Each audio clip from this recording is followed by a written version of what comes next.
Hey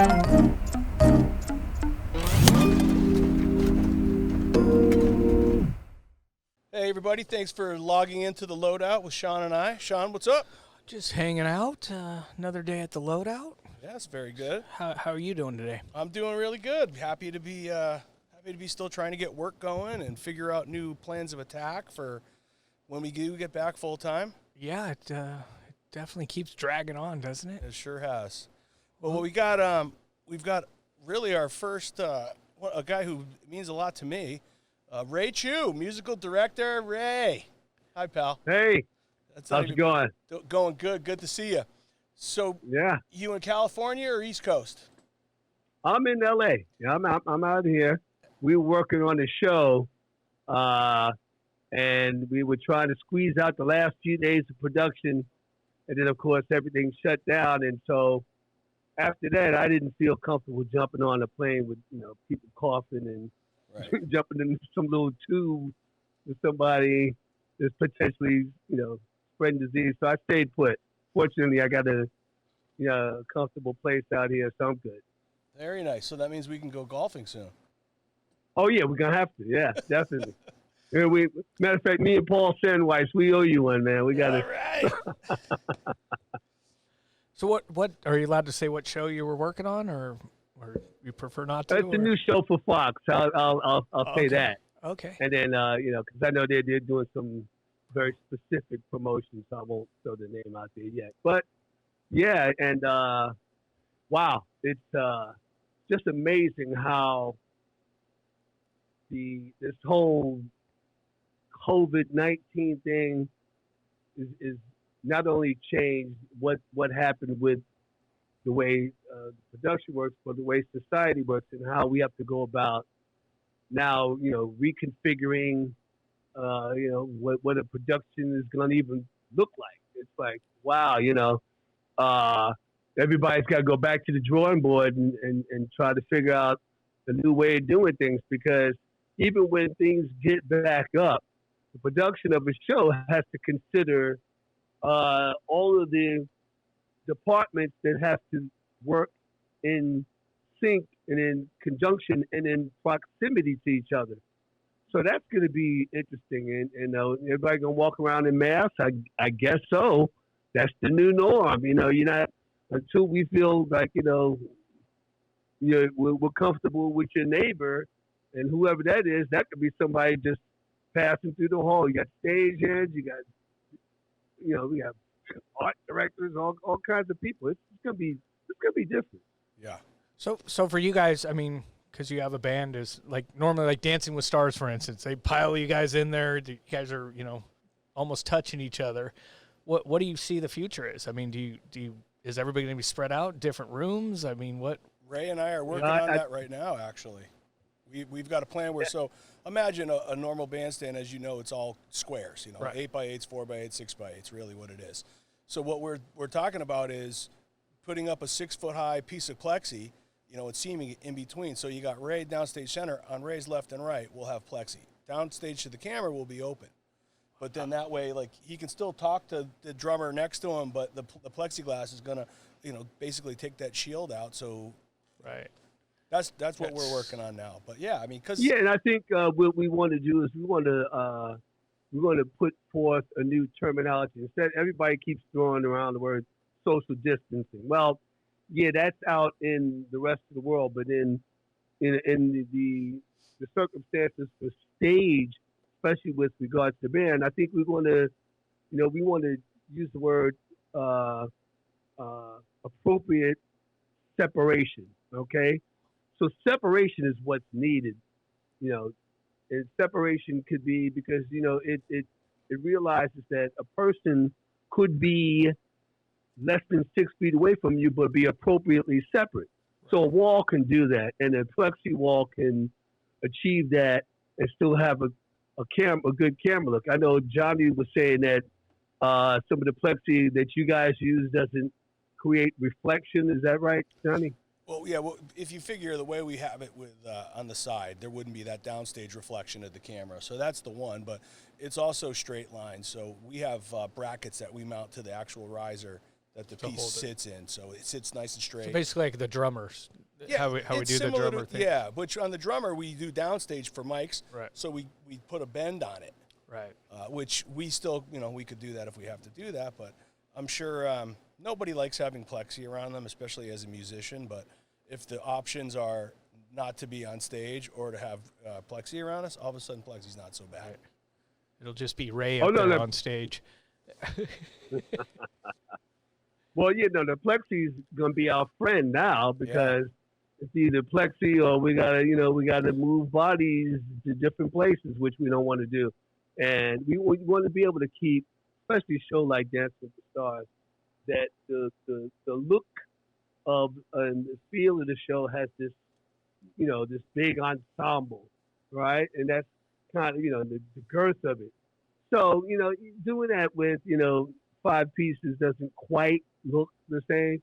But I think if we can keep most or all of the band up if we have the plexi, especially the plan. And I know Johnny and I, we're working on the plot. We're gonna send it to our executive producers and have them take a look and see. I think it's a good solid plan. Cool. So enough about work. What have you been doing to stay busy, and like what do you do that nobody even has any idea that Ray does on his days off? Like what would surprise people, you think? Well, first of all, I don't really have any days off. Right? Well, here's why. Because what I do is not only for profession and how I make my living and all that stuff, but it's also my hobby. And, so I also love sitting down with my keyboards and finding some new stuff. So I'm going to tell you a few things I've been doing. So I'll talk about a work-related thing and initiative I've been doing for musicians. And that is that for the last 6 weeks, I did 4. I've been working on, it actually took me a little bit longer.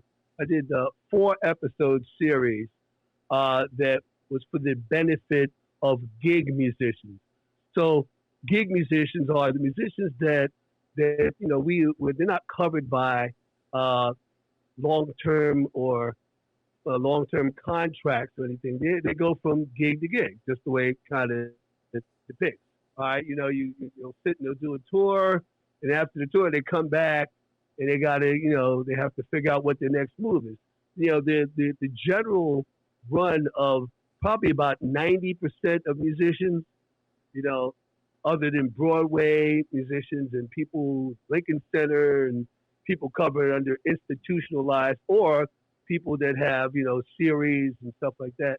Most 90% of musicians go from gig to gig. All right. And a lot of them go from hand to mouth. The gig they do right now is paying for the rent coming up. All right. It's also paying for the car note. So with those who have gotten cut off, on tours, they actually have nothing. So what I did was I came up with a plan, and I worked in conjunction with the AFM and the AFL-CIO. It took a lot of work to bring all those entities together. And I did a 4-part series for the benefit of the musicians. And we set up a portal where people could text to give and, we raised money. So we raised a lot of money, it's a significant amount of money. And we had people apply, gig musicians specifically, to get the money. So it was very successful. It was we did our last episode a few days ago, and we had the episodes. Our wonderful guests included. Our first episode had Soledad O'Brien, George Clinton, and Vernon Reid. And in each of the episodes, we create a new piece of music that would be launched. So it's available still on Ray Chew Live. So Ray Chew Live Facebook. So they're Facebook episodes, and they've been very good. So people can still go on and see those episodes. But we also created new music. So I did a new song. I wrote a song with George Clinton, and only George Clinton could do this, called Pandemic Funk.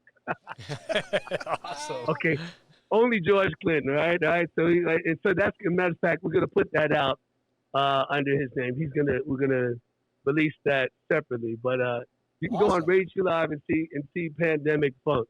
The next episode we did with my good friend Chick Corea. How about that? Wow. Right, right. So we did Chick Corea and we did a new version of Spain. Chick Corea and Marcus Miller, as a matter of fact.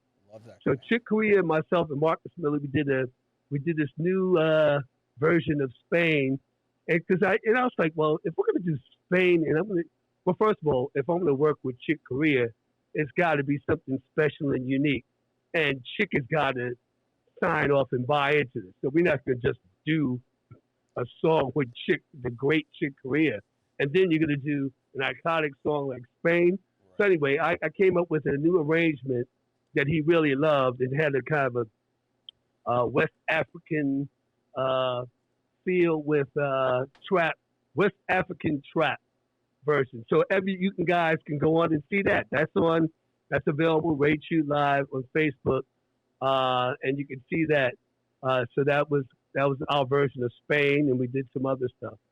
The next episode we did was our guest was Anthony Hamilton, BB Winans, Brandon Victor Dixon, and Robin Thicke. Wow. How about that? Hey, we're getting the big guns out, all right? And we did we did a song that we put together, and it was a song that Anthony Hamilton had called "Fine Again," and then we segued that into "Someday We'll Be Free." Again, these are all unique moments that we put together. We had, so it's a wonderful production that also includes all the video stuff. You can go on and see Rage You Live and see that version of that wonderful episode. And then the final episode we had was in dedication to the great iconic legend Dionne Warwick. So we have Dionne Warwick, and we had let me see. Let me make sure I'm at the right place. Where's I'm having a senior moment here. Okay, hold on. Well, yeah, he's keeping all this information in my head. Who was on it? Oh, okay. Hold on. Ray, how did you God. do it all? Was everybody at home in their studios at home? Yeah. Exactly. We put all of the I start with a production with the track, and I have everybody, and I send it to everybody, and then they send me back their parts, and I mix it all together.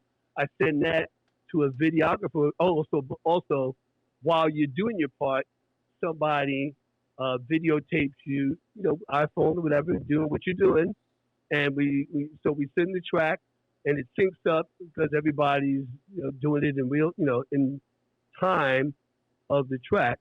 Send it to a videographer, and he edits it all together. That's pretty cool. Yeah. What a show. Yeah. So let me go back to that. So we had Kenny Lattimore, Oh, yeah. right? And let me see who's the other guest. It was Kenny Lattimore. Who else sang? Oh my goodness. Hold on. Well, I tell you, I have too many notes in my head. Let me see. Let's see. Hold on. I gotta do this. So I'm not gonna leave without making sure that I catch the moment right. We got hold on. Hey, I'm going to my own site, Rate You Live. Make sure I got this right. Who do we do?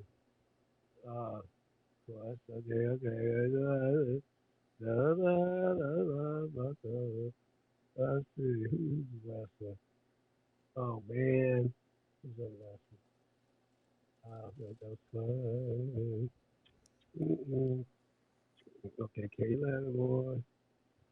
And who else? Oh, I'm sorry. There we go. Israel Horton. So 5-time Grammy winner, Israel Horton. Oh, is that all? Come on, Ray, Right. come on. I know. No, listen. Yeah, no, I'm embarrassed that I didn't. Yeah. It was okay. It was just like I said, I have a senior moment. So, all right. So we put that together. I came up with a track. and I spoke to Israel, and I said, hey, he had an idea. So I sent him a track. He did a version of let's see. Well, we all did Dionne Warwick songs, and we did it in dedication to her, and we brought everybody together on the episode. So anyway, that's what I've been doing. And I did 4 episodes for the benefit of gig musicians. So a lot of people donated, and the money is sitting, is ready to be distributed for the gig musicians. Now, that's what I've been doing. And then, like I said, and other than that, I sit and I find a new plug-in to spend it 5 hours with trying to figure out. It's awesome what you're doing for everybody, for all the gig musicians. That's great. That's Ray. That was one of the things too with talking to you is just all the guys who I've been around in Ray's stable of players. It's like what he was talking about earlier with guys who do the shows. I mean, you got all these road guys who being on the road is a whole thing. Ray knows Ray was on the road, but there becomes a time when you want to get off the road. Right. So then everybody's like, hey man, get me in Ray's band. Can you get me dialed in with Ray? Can you help me with that? Because that's the idea. You want to have like a home gig. Right. But it's still, all those people are still, displaced because none of us are working. If Ray's not working, Ray's got a better chance to be on stage working than a touring guy does for a while. I'd say that. Right. Absolutely. Yeah. But everybody must be panicking, Ray. It's not fun. Yeah, I think. I think a lot of musicians are feeling the weight of what's happening. I think, but it's also, I think, right now today, and there's a lot going on socially, but the whole climate is that we definitely have to move to the next stage. So the good news is that this too shall pass, and this too shall move on to the next stage of how we get back to work. Yes, everybody's had to suffer the last few months, and without doing their normal gigs. But those who've been able to really manage, and some manage well, some just managing it all, then it's still a matter of getting back to work. Right. So Ray, we always like to ask one last question, and the question is, what are you looking forward to getting back to? Is there a restaurant, a golf course? What are you looking? What have you missed since everything's been on shutdown? Oh yeah, I definitely missed playing golf with my buddies, Johnny Lord and Paul Sandweiss, and who's your other partner? Who is it? Brian Reeder. Reeder. Brian. Oh yeah, Brian, stick. the big hitter. Brian's my Oh stick. yeah, we got So yeah, we get out, we have a good time, and I like when I'm usually here. Now my wife happens to be with me on this trip, but most of the time I'm kind of out here by myself, and so I don't cook. I don't cook to my satisfaction, so I wind up not cooking. So I wind up eating out pretty much every night. So I miss going to all of these wonderful restaurants. One of my favorite spots is Katana on Sunset, and other sushi spots. And sushi. I hit every restaurant. I have a whole routine of restaurants I go to. So I miss doing that. Not quite the same. They're doing all the takeout stuff. Not the same. So I want to get back to it, and also the socializing with all my buddies and friends. Besides getting back to work, I want to get back to having fun, being out. Right. Get a little bit back to normal. Yeah, everybody needs it. It's interesting though. We're about 90%, I think, on sushi and golf. Yeah. With everybody. Okay. All the people we've talked to, Ray, everybody misses sushi. Yeah, everybody wants sushi. So very cool. I get it, man. Yes, Yeah. Well, Ray, we love what you're doing. Everybody, make sure you check out Ray's page, Ray Chew Live at Facebook. See what Ray's doing over there. I'm going to go check that out, Ray, and we'll keep working on trying to figure out how to get the bands in a safe place together. And all right. I look forward to that with you. Thank you for everything, Ray. All right, fellas. Thank you. All right. See you, Ray. Thank you. All right. Yeah, Ray's the best. He's always fun. He's been around forever with us. It's I feel blessed to get to work with the guy. We pulled a lot of stuff off in our time. Right. No, and his whole band and all the guys. Yeah, it's always All friends. yeah. I do a lot, Dancing with Stars, so we see Ray quite a bit amongst other shows, and that's great what he's doing for the gig musician. That's very cool. Everything helps. Yeah. Positivity. And there again, sushi comes up. Everybody wants sushi, so I'm with him. all right. Well, that was a good one. Thanks, everybody. Thank you, Ray Chu. Remember, Ray Chu live at Facebook. Take a peek, and we'll talk to you later. All right. See you, Matt. See you, Zach. Thanks, guys.